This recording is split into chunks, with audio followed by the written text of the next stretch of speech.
What's going on, everybody? KingofDragons 5000 here, coming at you with another figure review. Today we'll be having a look at the Mezco exclusive 1/12 collector Frank Frazetta's Death Dealer. And so here we have Death Dealer posed and out of the packaging. Before we take a look at the figure, let's actually run through his accessories. Death Dealer does come with two different head sculpts. We do get the head sculpt that he has on him right now, which looks really nice. And then we get a really inspired Frazetta head, which also looks really good. I do like it. He does come with several sets of hands. We do get a pair of fists. We get a pair of grip hands. We get a pair of clinching hands. And then we get a pair of style pose hands. He also does come with a variety of armaments. We get two different versions of his pauldrons, which look really nice. I do like each of them. I don't know which one I like more, but they both look amazing. He does come with two different belts. We do have the one that he has on him right now with the giant metal silver piece, and then he also does come with one with a skull on it. He does come with a variety of weapons. We do get his battle axe, which looks really nice. I do like the paintwork on it. He comes with his sword, which he can grip really nicely, and that does come with its very own scabbard. He also does come with a knife, which also looks really good. The paintwork is phenomenal, and that too comes with a scabbard. He does come with a shield, which has a lot of nice detailing on it. I do like it. Then we do get some gruesome effects. We do have a decapitated head, which he can hold, which looks really nice. I do like it. We get a half-severed head that can lie on the ground with some blood pooling underneath it, so that also looks good. Then we do get two versions of the blood effects. We do have a slashing blood effect, and then we do have a bursting blood effect. His final accessory is, of course, the Mezco display stand, which has really nice artwork. I do like it, as well as the flight stand arm. Other than that, Death Dealer here doesn't come with anything else. So with that out of the way, let's have a closer look at Death Dealer. And so here we have a closer look at Death Dealer, and I think Mezco has done a very good job with this figure. I'm not gonna lie to you guys, I am gonna say that he was actually worth the delays. It gave him time to fine-tune this figure. There's still some issues that we can talk about, but for the most part, he has done phenomenally. I think Mezco has done some really great figures this year, and the ones we've had a look at are all very nice. Now, he does come with a light up feature right here, which I do have his light up feature on. It makes his eyes glow this really nice deep red. If you don't have these harsh lights, let me actually just turn these two off for a while, just so you can see how those two eyes look. They look very nice. I do like it. So yeah, the head sculpt is done very nice. I love the horns. I love the pike right here on top of his helmet. I really do love this. It is a very nice design, and like I said, he does come with a second head sculpt, which is obviously a Frank Frazetta head sculpt, which looks very good. I don't know which one I prefer. I might keep the default one, but I might change it out for this one because they both look really nice. So that's his head sculpt for you guys. Let's actually move on to his body now. Originally, when this figure was announced, he had the single jointed elbows that we saw with Conan, and it's not that that was a bad figure. I always wanted that Conan figure. I just passed on it like an idiot, and I don't have it in my collection, but I do have Death Dealer, which I'm really thankful I have this figure. I'll talk about that in a little bit. He did get the updated double jointed elbows, which look fantastic. I love the detailing in his body. Just look at how this looks, the veins, the scars. It looks phenomenal. I absolutely love the way Death Dealer looks. I love the wear and tear on his armor, and like I said, he does come with two sets of his pauldrons, which those do look really nice. Which one I like better? Probably this one, but this one also looks good, especially when he has this necklace around him. So yeah, it's a very nice look. I do like his tunic. It's a very nice fabric. I believe it's almost like felt, which I do like that. It works for the figure. It's a very nice soft material, so it does get out of the way as you need it. The belt is a plastic piece, which again can be interchanged for his second belt. Moving on to his lower torso and his legs, we do have his chainmail. This is beautiful, you guys. Just the amount of detail that is in this chainmail, it's phenomenal. I love this. The chainmail is a very nice piece to this figure. Kind of wish that he had more chainmail, but yeah, the links in the chain, very well done. I do like that. It's very, very good. Mezco should be commended for how good this chainmail came out, because it is beautiful.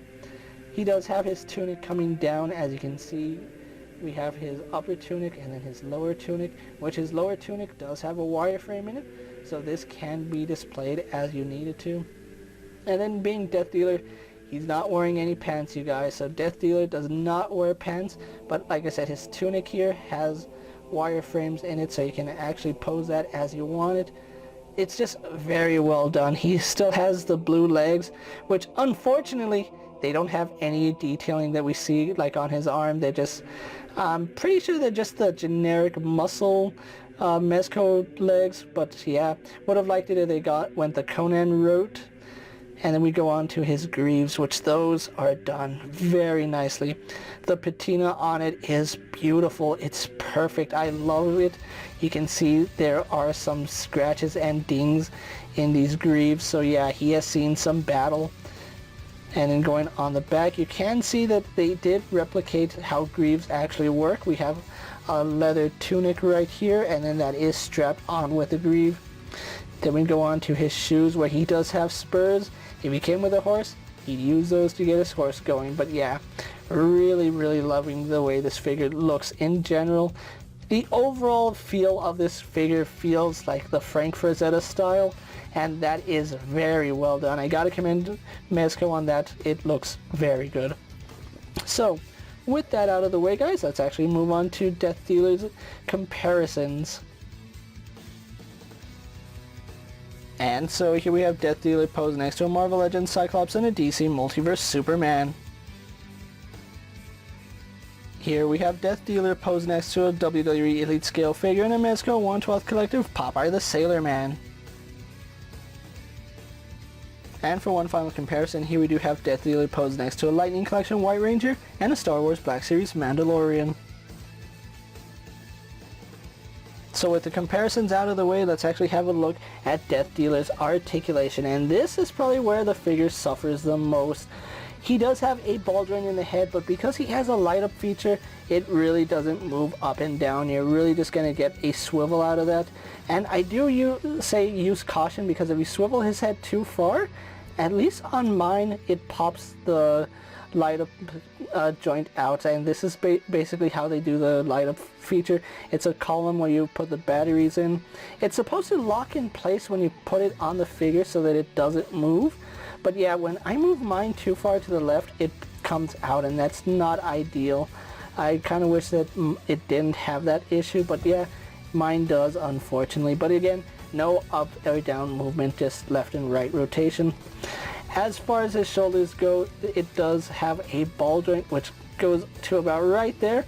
You could do a full 360 if you didn't have the shoulder pauldrons, but because I have them on and they're not fabric, they're basically hard plastic, so they don't really give all too much.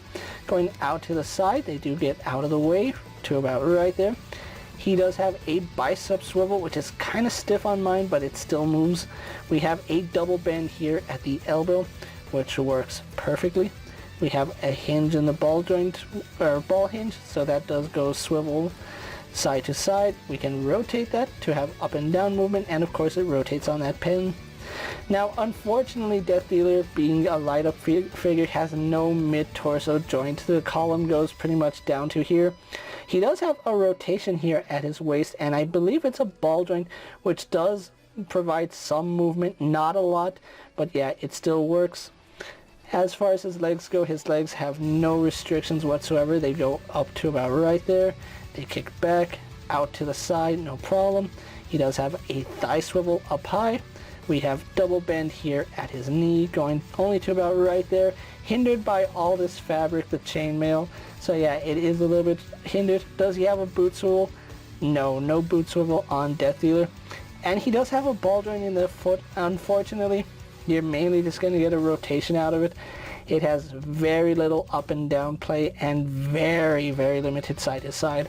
So yeah, articulation on Death Dealer, not the greatest. It would have been better if they had reworked some of his lower articulation just to get him to hit some poses, and I would even argue getting rid of the light up feature just to open that up a little bit better.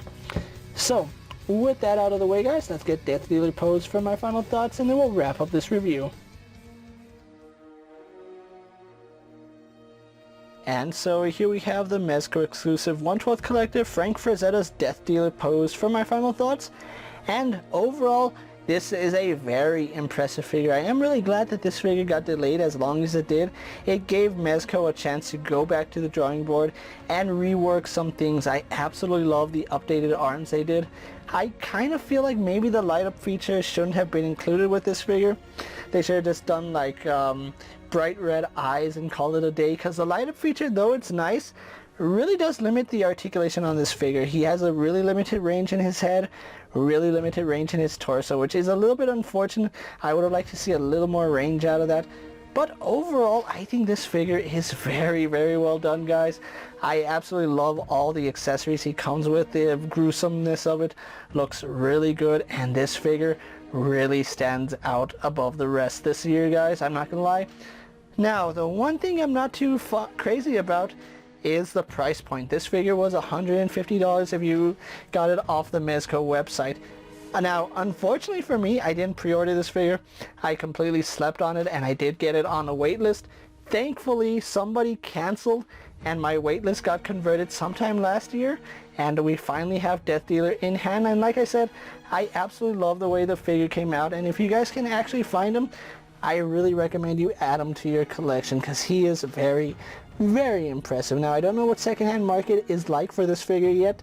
$150 is what he was going for. He could be going for more. If you want to add Death Dealer to your collection, I say track him down, especially if you're a fan of the Frank Frazetta artwork.